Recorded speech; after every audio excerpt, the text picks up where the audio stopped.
His Eminence, the Sultan of Sokoto, Mohammed Saeed Abubakar II, in his latest broadcast said that social media is a terrorist organization.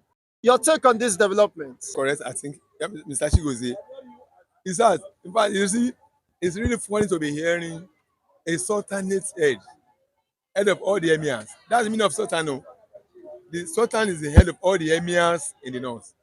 Wherever emir is, sultan is their head. Is the paramount ruler of all his territory, of all his kingdom. While the emirs are his, next in rank in rulership, sultan is the head. It's very unfortunate to hear sultan telling us that internet should be bound in Nigeria at this present age. This age whereby we are in the age of globalization, where every part of a country, wherever you are is part of a 3-bedroom flat. Where you are, just maybe it's a kitchen in a 3-bedroom flat of the whole world. It's like the whole world, a 3-bedroom flat. Nigeria just dining room, dining table portion of that 3-bedroom flat. We are in the same place. As you are interviewing me now, they are watching me all over the world. People in US, in UK, in France, Canada, all over the world. In China, in Pakistan, everywhere. Meaning that no part of the world is now far from each other. We are already part of, that's what I said, wherever you are is like a part of a 3-bedroom flat. Global village. You are in the whole world is not a village. Only where you are in that part of that village is where you claim your own, where you are. Now for someone to now be saying that such a system that brings everybody together on a single place, easy meeting each other, discussing, communicating, interaction, everything together to be bound. Because why did you know why he said so? Why he said so? Maybe he was misunderstood by saying that the social media is a terrorist organization, that they spread false informations, incite the public, and that is not good for the unity of Nigeria. That's where I'm going. For him to have said that it's a terrorist organization, because the atrocities is his tribe, his Fulani tribe, Fulani herdsmen, Fulani tribe, of which he is the head of the kingdom. He's the head of the kingdom of Fulani, because Emir reigns on Emir is the traditional head of the kingdom of wherever you find Emir, that's traditional ruler. That's you find Oba, Igwe. The community where Igwe exists is the head of that community. Community where Oba exists is the head of that community traditionally. Community where Emirs exist is the head of that community. And the Fulani monarchical system. Yes, that's it. And he be the supreme head of all the emirs of all Fulani kingdom. To be saying that they should ban social media, it's because the conquest agenda of Fulani of all Nigeria is being threatened. But all the atrocities being seen all over the world. The killing Fulani herdsmen are doing all over Nigeria is being seen all over the world. Their name is being brought to shame. It's being robbed in the mud. Atrocity, the terrorism, the genocide, killing their kind of all over the world. It's being seen in Nuka Canal of the whole world. People sit down in their sitting room with their phone and see the killings in Benue, in Plateau, in Nabonyi, in Enugu, in Ondo, everywhere. The atrocities of what they are doing, what is Fulani tribe men is doing, is seen all over the world. So he's afraid that very soon this thing will not continue too long. The whole world is going to rise against Fulani tribe, and he's afraid that when the world rises up against them, there will be no way to run to, because all the atrocities have been seen all over the world. So he's afraid that if they can succeed in circumventing the spread of the atrocities, not to come to the limelight, not to be seen by everybody all over the world, they have succeeded. That's the main target. That's the main reason why he's saying any system that allows the atrocities to be seen all over the world, it should be stopped. Of which social media is the one which forced everybody all over the world to see atrocity. Fulani herdsmen is killing all over the world. They are the only tribe killing every citizen of Nigeria, in every community of Nigeria, everywhere. So he's afraid that it won't be long that the whole unity of country will rise up against them. And because it's will not be killing for long, I'm telling you, it's a matter of time. The whole people will rise up against them. Where will now they run to? Anywhere they want to run to, they have known them, they have seen. There's no way they can campaign for mercy, because everybody have seen that they've been committed over the world. So that system that allow that to be seen over the world is the right time in their own interest that system banned. So that as they continue to do their harm, nobody can see it. That's the reason behind him saying social media should be banned. In the same line, Senator Ned Walker has also sponsored a bill to regulate the social media. Would it be in line with what the position of the Sultan expressed? Sultan is talking about outright cancellation, outright banning. Say it is organization, of which his own tribe, Fulani, is a terrorist organization.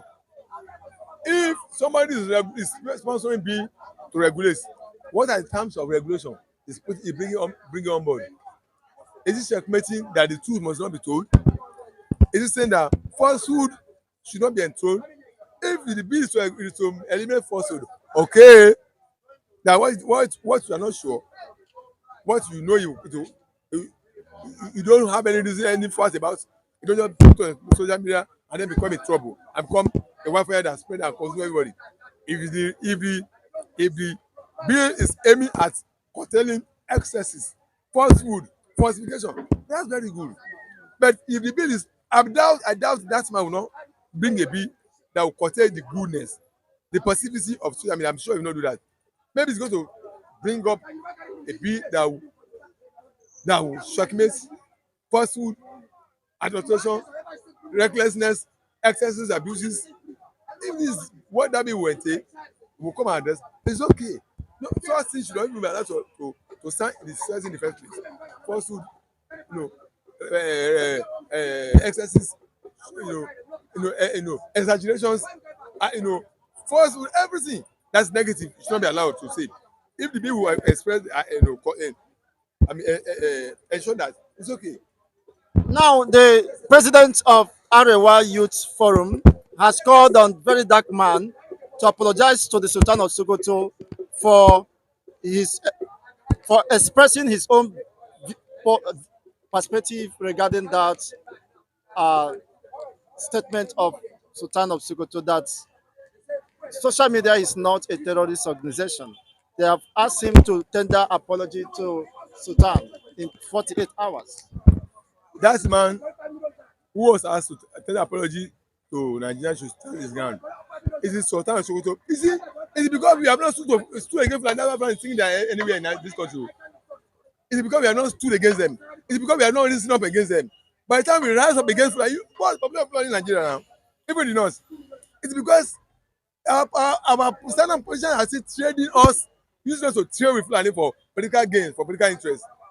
By the time we stand our ground against them, where would they run to? Is it your brother they will run to? Or even would they are already known as the trouble, the terrorists, the killers, the bloodsuckers, the eaters of flesh and drinkers of blood of Nigerians in this country. All over the world, they already know that. It's because we are still not rising up against them. Why should I apply to Sultan? Sultan that says that terrorist organization is social media. Is the Sultan that needs to apologize to all Nigerians for branding terrorists, for branding social media a terrorist organization. No, that much should not apologize to to Sultan. He has not said anything wrong. Sultan has said his own mind. He has said his own mind. What is the need for apologizing to him? For what? By saying that social media is not a terrorist organization. That so it is Fulani tribe that is terrorist organization in Nigeria, killing all over the country, killing Igbo land, killing Yoruba land, killing Middle Belt, killing everywhere. It's the Fulani husband that is Fulani tribe that is killing. That is killers. That is insecurity we are facing in Nigeria. It's Fulani. Is it Igbo that's coming to killing Yoruba land? Did you find Igbo man killing people, killing Yoruba in Yoruba land? Did you find Yoruba killing Igbo in Igbo land? Did Igbo go to Middle Belt and kill Middle Belters? Did Igbo go to the north and kill Northerners? But tell me which tribe have been killing all across the country? Is it Fulani? Is it the Fulani that's been killing everybody in every tribe, every region? This is Fulani. So Fulani is a terrorist organization. So that man should not apologize to Sultan. Let Sultan go to places. It's not long time they continue to kill. Let Sultan tell his people, let him know. They can't do this continuously. A limiting point will reach.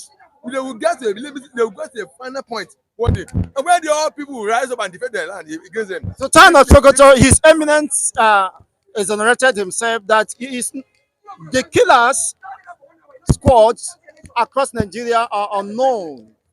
That these are not Fulanis. So, do you have any evidence to attest to the fact that they are Fulanis? Mr. You will say, I'm not. Do you know where I put the problem? Do you know whom I hold as problem of this matter? It's the individual community that I hold as a problem. If your own community, you stand up as a defensive force to the protect your community. This man stand up to defend his community. People in his community defend. This man also his community, people in his community the rest of defend. In his community the rest of defend. And rest of every community form themselves as a defensive, you know, group that will defend their community against. Tell me, where will those people come from? Where will they now hide? If the community has something in one community and they are fleeing, they will pass to another community and they will be caught. There will be nowhere for them. They will have nowhere to run to. But because each individual community has not risen up to defend themselves. And the DSS boss, in his recent broadcast, made it very clear that every community to mobilize themselves to defend themselves. That they should not expect DSS military to be everywhere at the same time. It behoves on them to rise up and defend their own life and their inalienable rights to life. So, what else do you expect him to do for the Nigerian communities? Mr. Mr. Ichigo say, thank God for quoting DSS. I've just spoken before I now quote what the DSS boss said. Many were on the same page, meaning that DSS cannot be everywhere. The moment each community rise up and defend themselves, they should look for how to arm themselves. After all, who armed Fulani herdsmen? Were they armed by federal governments? So if they can get the arm to be committing at all by the world, let every community also get up arm and come defend themselves. Whichever way Fulani herdsmen get their own arm, let them also look for the way they can get their own arms too and protect themselves too. That's how it is. That's how it is done. Because government did not arrest any clients since the days of Buhari. No one is being protected in the court of law. Tell me anyone that have been arrested protected, no one. How they get the arm which they attack communities? We not be saying that you should not go. Let no communities approach government for any license of anything. Whichever way you can also get your arm, just as Fulani get your arm to be killing. Also get yourself armed too. Confront them. Defend yourself against them. It is because we have not been defending ourselves against Fulani herdsmen. That's why they just come into a community, kill 50, kill mass murder. Look at the killing in Ebonyi. Look at the one in Plateau and Benue State right now. And because people are not defending themselves, so why are you not saying that you want to don't go to government for anything? Whichever way you can get yourself armed, arm yourself. After Fulani herdsmen, arm yourself without government authority, without government transition. How do they get their arm? Why they licensed by government to carry arms, AK-47, killing people all around the community? So why should the community go to government and say license us go to get arm yourself? Look for how you arm yourself by your whichever way. Just as the Fulani and they have their way to have their access to arm themselves. Also look for the way to arm yourself too. Don't go to government for any licensing, and then begin to confront them. It's because you have not stood up against them. That's why you see them behaving as if they are Lord. By the time we rise up against them, they will flee. They will have nowhere to rise up. So as for the Fulani, the Sultan, who said the social media is a terrorist, it's because that system is exposing, is showcasing, is showing all the atrocities that are committing, the genocide, the terrorism, the killers have been doing all over the world, to the whole world. And you know that their days are numbered. When that killing will stop and people will rise up against them. So if they can succeed in silencing that means by which the whole world knows that they have achieved their best, they can't succeed. The owner of the owners of internet is not Nigerian. Like Zuckerberg also. Who has WhatsApp, who has Twitter, who has Facebook. Except Twitter. That's owned by Elon Musk now. Facebook, WhatsApp, and Instagram. YouTube. These are the four main global channels that people are connected all over the world. So thank God it's not in Nigeria, it's an American. We will not listen to them. And no government will do that. So but there is evil, they represent evil. Evil will not triumph over good. Their days are numbered. Fulani killers over the world, all over Nigeria, their days are numbered. Nigeria will overcome them, overpower them, and every blood they have shed will haunt their generation to come. They should know that All these blood Fulani herdsmen killers are shedding. They will haunt their generation yet to come. They will pay dearly for it. Every blood they've shed in Yoruba land, in Igbo land, in Benue State, all over the country, in this every yoke of people they know, the blood will haunt them, present leaders, and their generation yet unborn, and they will pay dearly for it. Thank you so much for your opinion. We hope that peace will reign and humanity will be put first in all considerations. Well, I hope so. But we have our own part to play too. Let us rise up and defend our land. We are not goats. We are not sheep. We are not cattle. We are not fowl. Nobody should have the right to come and terminate another person's life. Rise up and defend yourself. Whichever way you can get yourself armed. Arm yourself. Just as Fulani herdsmen arm yourself without government authorization. Arm yourself too and defend yourself.